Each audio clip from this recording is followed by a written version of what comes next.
This is a tutorial on the 2022 car form RPA residential purchase agreement.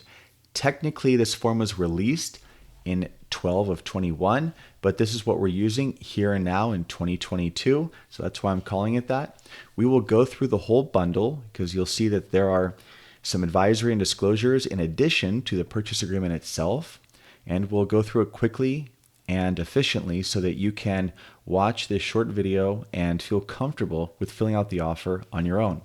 So let's jump right into it. Right when you open the bundle, you'll see this disclosure regarding real estate agency relationship. This form is required by California state law. Very easy to fill out. You're going to put your client, the buyer's name here, the name of your brokerage here, your brokerage license number, your name, your license number. You're going to be signing this form, so is your client, and then you move on. It's 2 pages, boilerplate text, very intuitive. All these advisories and disclosures, they're really straightforward. You're just giving it to your client so they're informed, they're properly informed, and having them sign, and you might sign some of them, like on this particular one. It's just going to be the buyer's signature. Next is possible representation of more than one buyer. Again, the parties are going to sign. You're going to put your brokerage name and license number, your personal name and license number, and you're going to sign. Wire fraud advisory, same idea. Buyer's going to sign acknowledging that they've been informed about the risk of wire fraud. And finally, we arrive here at the RPA. As a quick side note, if you're looking for a brokerage that offers the lowest 100% commission plan, take a look at Open Home. $49 a month, 100% commission, no transaction fee, and your E&O insurance is included. It's the lowest cost. If you want more information, I'll put a link in the description. So back to the RPA. Date prepared. This is where you're going to put the date that you're filling this out, whatever today's date is when you're drafting the contract. You'll put your buyer's name here, the address, the assessor's parcel number, which can be found on the MLS. It can be found on Realist or whatever tax data solution that you're using. It can be found on the county assessor's website or a property tax bill, or the seller can tell you, or worst case scenario, you can leave it blank and come back and fill it out later. This next section is where we're showing who is representing whom, which party. So we start with the listing brokerage, listing agent name, both license numbers, and we're checking the box just to show that they're representing the seller only, or in some cases, they might be a dual agent. You check this box. But in this one, we're pretending that ABC Realty is the listing brokerage and Open Home is representing the buyer. So down here for buyer's brokerage, we put Open Home, our company license number. Sally Selling is the made-up buyer's agent I've put in here. We would put her license number there. We would check a box, just the buyer's agent. Quick side note, if there is more than one brokerage, more than one agent, sometimes you have co-listing agents or co-buyer's agents, you can check this box and add a ABA form, additional broker acknowledgement. All right, and then we come down to this, what I call a grid or matrix. Now, the big difference in the RPA before 1221, before the change, was that it was all text. And I'll scroll down here and show you that the old one was just a sea of text. And the offer, in essence, isn't too different. But the big change is that basically all the key terms in that body of text, where it's just a lot to read, it's pretty dense stuff, it's been extracted, and the RPA has basically been put into 2 parts. You have this matrix where it's easy to see the terms and the figures and numbers. And then you have the sea of text at the bottom, which really refers to or references back to the earlier part. So to be clear, we have this grid or matrix with all these key terms up here, and then the rest of the text verbiage below. And you'll see it even references the paragraph below of where this is being extracted from. So it's really, I think, made to be more visually easy to read. Kind of like if you see this credit card disclosures you get and it asks, or it shows you in a very easy to read grid matrix, it says, annual fee, and it says there is, $59 a year or something, but it shows you in an easy to read grid. And then you have that little booklet of text that you'll never read because it's size font and it just goes on forever. They've extracted the key terms up front so it's easier for the consumer to read. That's what's happening here because all of this references the text in the bottom. So we'll go through it and it'll make more sense. But just think of this offer as being split into two parts. You have the easy to read matrix up front and all the corresponding text to follow. We start with the purchase price. I'm just making up some sample numbers, $800,000. You would check all cash, but we're not. We're pretending like we're getting a mortgage. Close of escrow, 30 days, because that's standard. Could be 45 if you want a little bit longer. If you're doing a cash offer, probably less. You can check this box and put a definitive date if you don't want to put a number of days. The offer expires on the third calendar day after this has been signed and delivered. And if you want to shorten it up to put more pressure on the seller to respond, you can do that here. If not, by default, it's 3 days. Here's something else.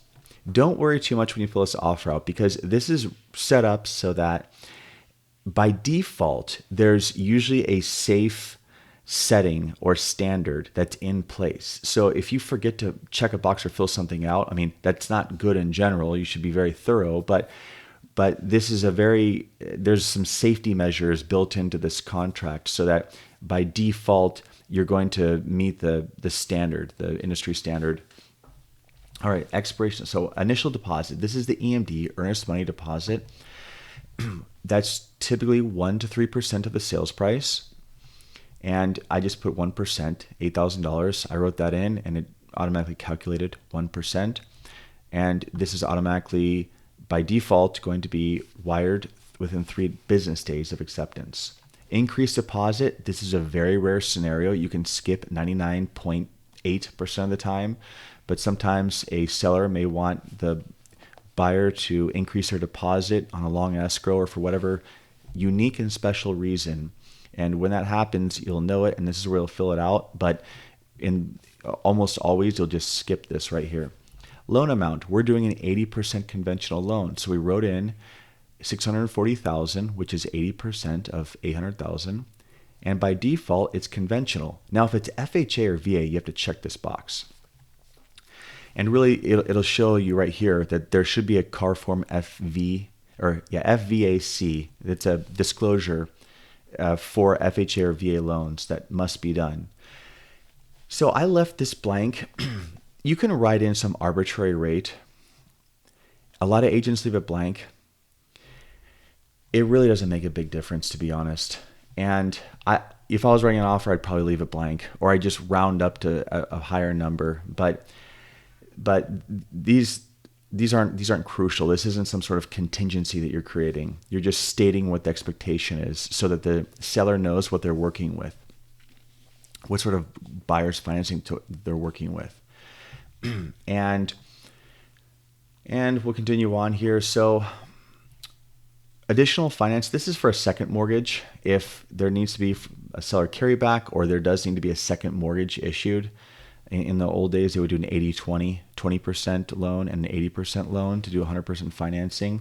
There are variations. Maybe like there's an 80-10-10, 80% loan for the first, like this up here, a 10% second, and then the buyer brings 10% down. When you have those scenarios where there's a second loan, this is where you're going to put it right here. By default, this is an owner-occupied purchase. If you want to do secondary or investment, you can check one of these boxes. I don't like how they split this up. I just have to say it. I got to get it off my chest. I don't like how they put secondary or investment. It should just be owner-occupied or non-owner-occupied.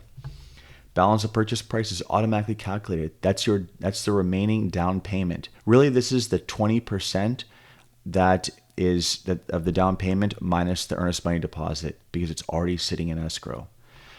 Buyer's going to initial at the bottom. Eventually, the seller will, and that's like that on every page. Now, here's a nice little addition to this new offer. Before, sometimes a seller would ask for, the buyer would ask from the seller for a credit. They might ask for $5,000 from the seller to go toward the buyer's closing costs. Well, that would get put in a non-conspicuous place in the last offer. And there were times over the years where I'd get a contract and the listing agent would say, we've made a mistake. The seller and I missed this credit, and now the seller doesn't want to pay it, and the buyer is entitled to it. What do we do? Basically, people overlooked it. Now it's up here in the forefront, which is kind of the grand idea behind this whole matrix, is that they're taking all the terms from all that boring text at the bottom, where it's really hard to where people can sneak in a little checkbox or a little figure, and it's harder to spot. Now it's easier to see. So now if there's a seller credit to the buyer, it's going to be written right here. If anything hasn't been mentioned already regarding the finance terms, write it in these auxiliary lines. That's what they're for. By default, the buyer's agent needs to deliver to the listing agent the proof of funds and the pre-approval letter from the lender, if applicable. And often it's attached. Frankly, you should, with an offer, you should submit your offer, a proof of funds for the down payment or the entire cash amount, and the pre-approval letter from the lender, and a nice cover letter why that seller should pick your buyer. That's my suggestion that how every offer should be sent. And let's see here. We have the verification of condition within 5 days of close of escrow. And assignment request. So if this offer is going to be assigned, I don't know why they have this by default. This is this is kind of a special circumstance, but you can just leave that blank. 17 days, great. If you're assigning the contract, you'll know what to do with this. If you're not, just ignore it. This is not even worth discussing. All right, contingencies, very important section right here. Loan, 17 days. We had 21 days before. We had 21 days. Probably because on the last contract we had TRID and all these different changes, regulatory changes with loans, and everyone was freaked out. And they thought it would take a month to get a loan done. And lenders have adapted quite well to all the hoops they have to jump through. And so now they can get loans done faster. Plus we're in a crazy seller's market, and sellers want really short loan periods. So we're back to 17 from 21. 17-day contingency for the appraisal.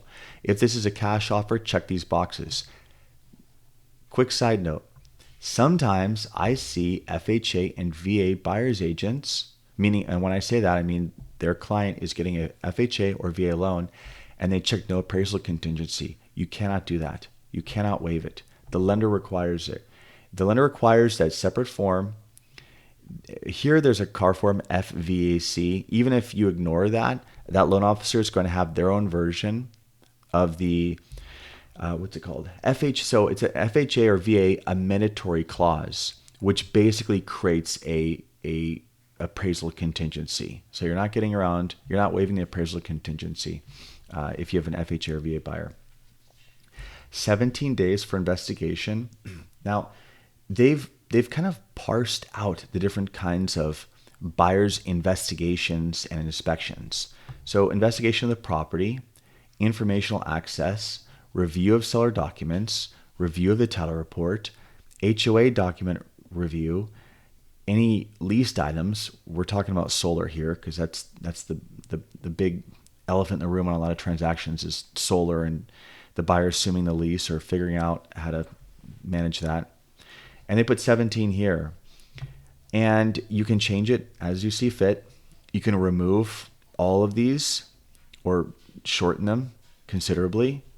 I don't think it's wise to remove them. That's another topic. But if you are, check this box and you can remove them with the CR form, contingency removal form. But this is effectively your contingency. So your inspection contingency. So if you look at the three paramount buyer contingencies, you have loan, appraisal, and inspections here. And that's what's going to protect your buyer. And until the buyer removes these contingencies in writing with the CR form, the buyer can back out and get their deposit returned. If you have questions on anything I'm saying or anything I've skipped or anything on this offer, write it in a comment and I will answer it. Upon notice of recording, the possession of the property will be delivered to the buyer. A key will be delivered, access, remote to the garage, whatever's needed.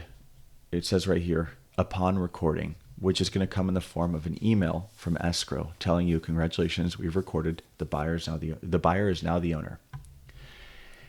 If there's a matter of a seller staying in possession, and they actually split it into two ways here. So I'll make it very simple. If a seller is staying in the property after closing, you need to determine how many days it's going to be. If it's 29 or less, you use a SIP form, seller in possession. If it's 30 or more, you use something called a residential lease after sale form. That's simple. And this is where you're indicating if the seller is staying in possession after closing.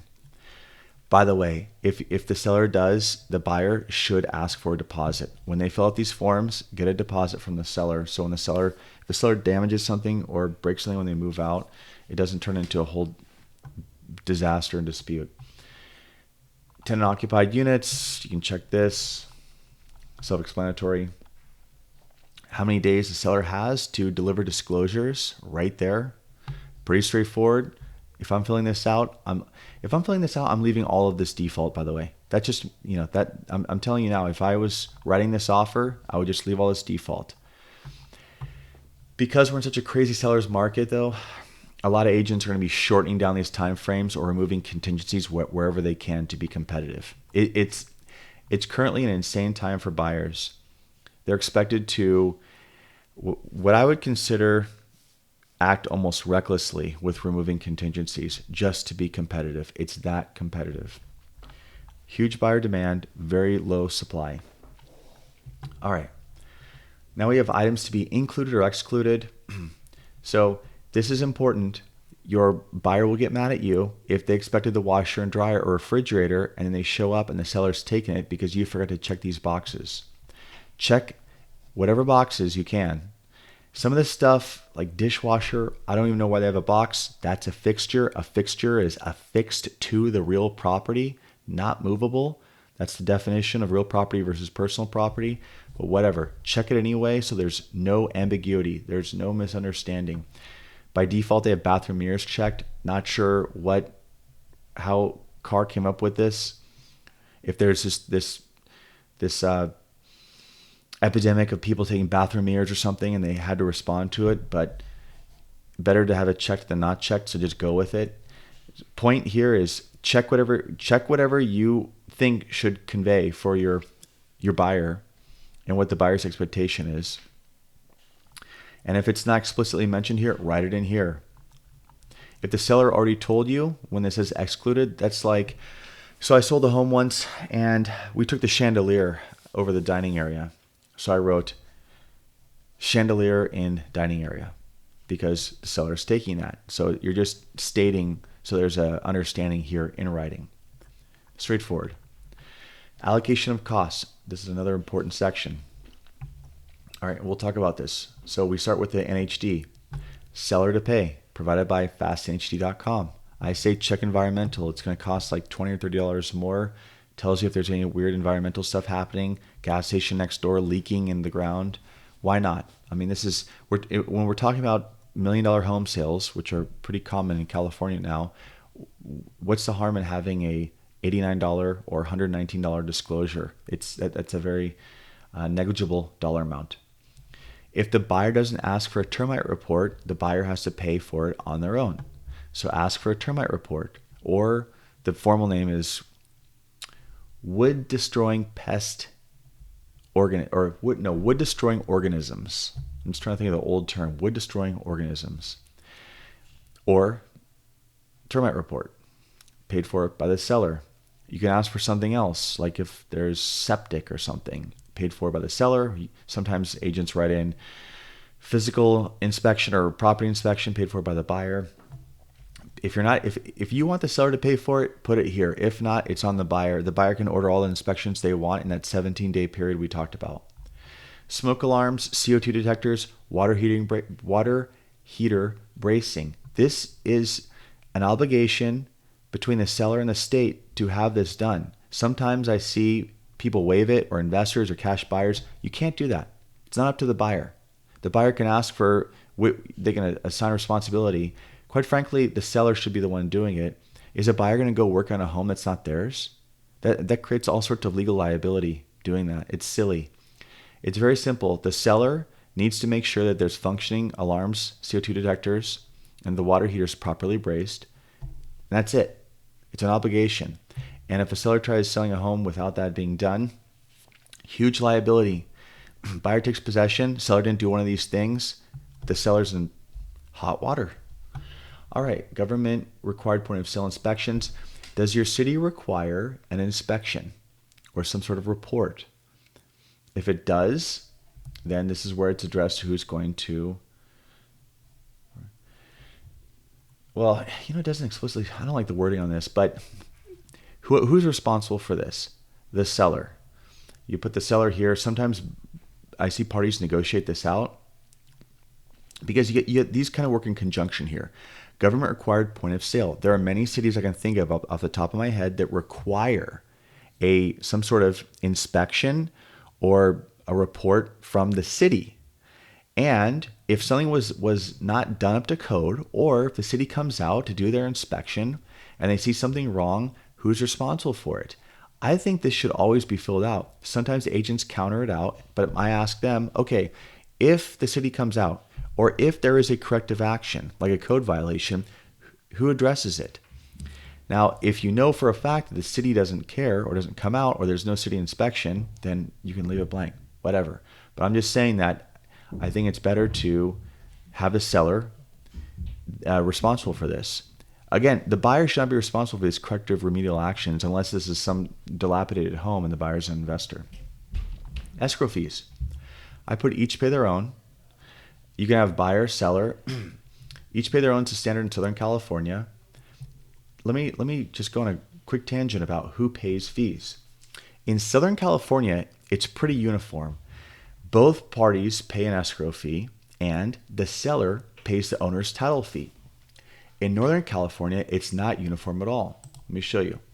This is a little cheat sheet I have, and if you're interested, comment. I'll link to it.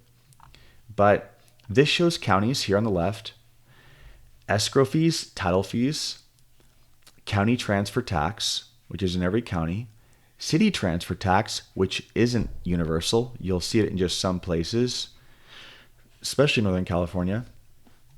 But you can go through these counties and see what the standard is. And it tells you what to expect.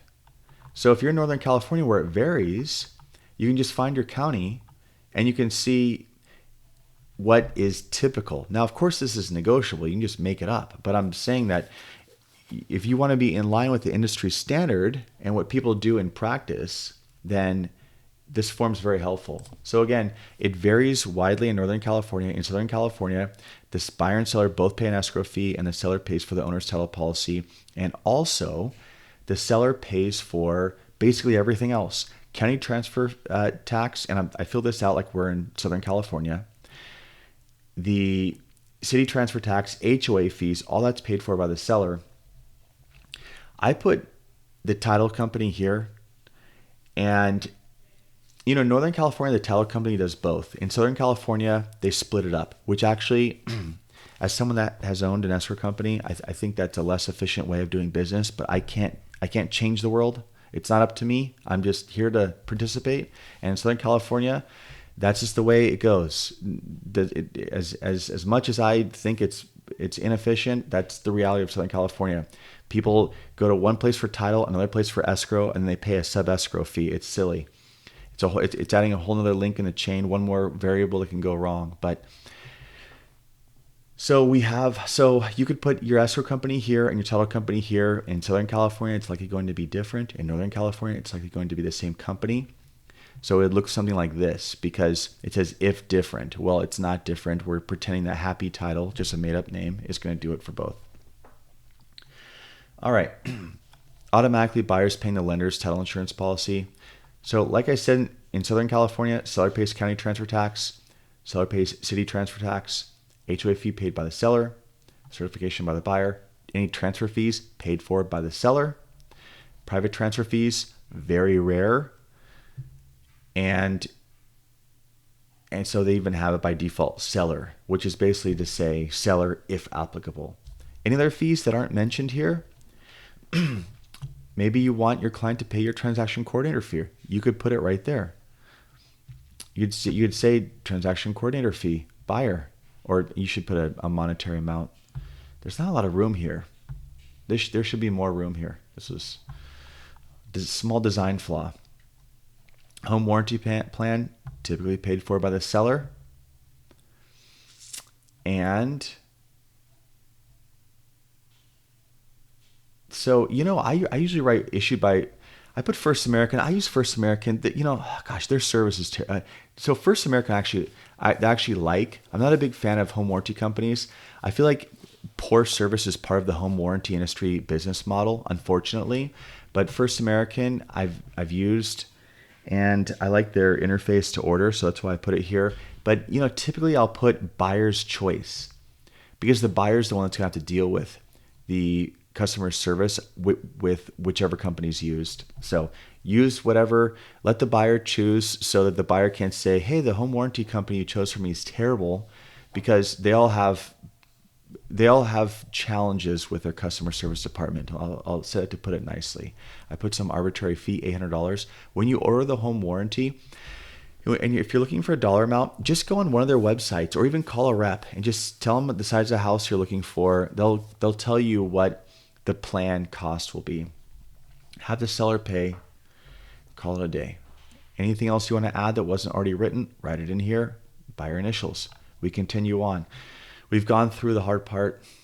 We've gone through all the more technical stuff, and from here on out, it's smooth sailing. So you'll know if this is a special circumstance property. Take a quick read through here. Is this probate, a manufactured home, tenant occupied property? Is there a septic tank because you're out in the country? Is there a short sale? I mean, these are certain things where you're going to see words and say, wait, this applies to me. You'll check the box. If it doesn't apply to you, skip it. Now, here is this sea of text for you to navigate. And it basically, again, it corresponds. I'm going to scroll up really quick and show you. See right here? It just corresponds.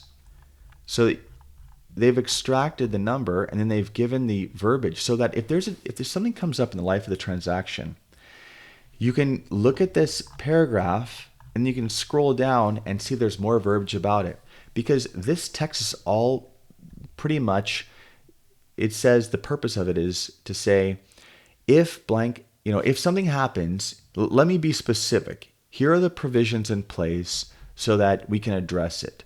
If someone's contesting one of the terms that we've talked about, here's the full verbiage so that we know the limitations and perimeters of what we're dealing with. So it's showing you here, because some questions come up. A buyer might ask, hey, I want to go back for a second or third inspection and the seller won't let me have access. Can they do that? I mean, these are questions, these are very common questions. and rather than just seeing that you have 17 days for inspections, you can come down here and see that, oh wait, the seller is supposed to make the property available. So this is kind of like if you need to deep dive a term, let's say that. You want to deep dive a term that you've seen up in that grid up on top. This is where you're going to go get more information. This is the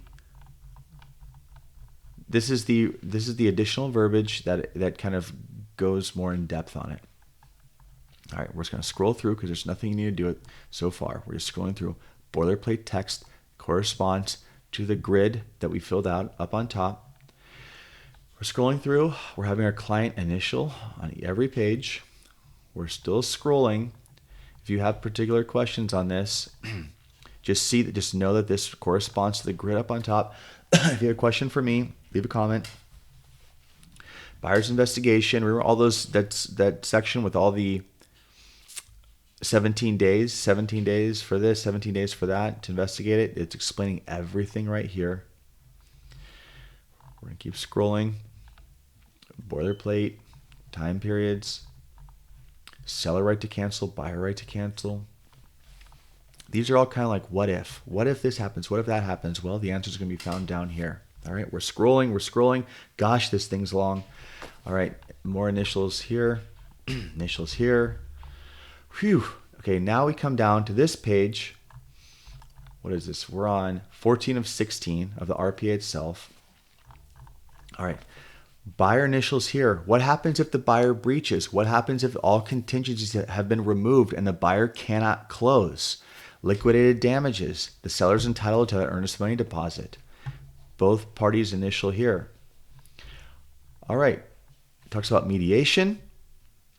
And it basically says if the parties aren't getting along, instead of just suing each other, they agree to go to mediation first and talk it out nicely. And hopefully that'll resolve their dispute.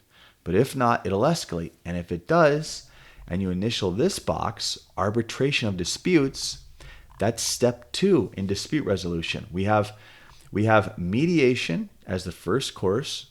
And look, it even says this mediation provision applies whether or not the arbitration provision is initialed. It says, hey, no matter what, you guys are agreeing to mediate. But if that doesn't work out and the parties initial in this box, inside this box, it means they agree to go to arbitration to settle their issues rather than sue each other in expensive and stressful litigation. And then you have a third set of buyer initials on this page 14 of 16. So again, buyers initialing up here for liquidated damages, down here to agree to go to arbitration rather than litigation, and then buyers initials for the whole page, just acknowledging all the terms like this in the middle here, outside of the box. So there's 3 buyer initial spots here, and now we're finally at the end of the offer. All right. Buyer's going to sign down here. If the buyer's a company, like let's say they're an LLC or a corporation or even a trust, check this box, entity buyers. You'll have to do another form. Representative capacity, signature, disclosure. That's what the RCSD is. And that's where the buyer's going to sign that if they're buying it as XYZ Corp or XYZ LLC, that they can sign that Bob Buyer is actually a authorized signer, signatory for that entity. At any rate, though, you're just going to sign right here. And let's see. Let's go down. The seller is going to agree and accept the offer. They're going to sign here. I should mention if the seller is going to counter, the seller still signs this, but they check this box. And then they counter. So they're saying, I agree to everything with the exception of what I put in here and these terms, and the counter supersede. But that's where they're going to sign. And then you have the parties' initials here, which actually don't even really make sense, because if you have 2 party signatures on the same page, there's no need to have initials. But whatever, if there's initial lines, just initial them. And this is where they're going to put you're going to see the representative information, the listing and selling brokerages. So you as the agent, you're going to sign right here, buyer's brokerage firm. They even have a second line for that second agent if you have a co-buyer's agent. And then the escrow holder acknowledgement and another initial line where the parties are acknowledging the representatives. Buyer investigation advisory. So we've concluded the RPA itself, 16 out of 16. But we continue on to the investigation advisory. Is there another one? I think so this is 2 pages, the buyer signs, and there's one more, I think. Yes, California Consumer Privacy Act advisory, buyer signature. So this is a 25-page bundle with the RPA being 16 pages of that. Anyway, if you have questions, leave a comment. I will answer it. Thank you for watching. I do hope that you found this helpful.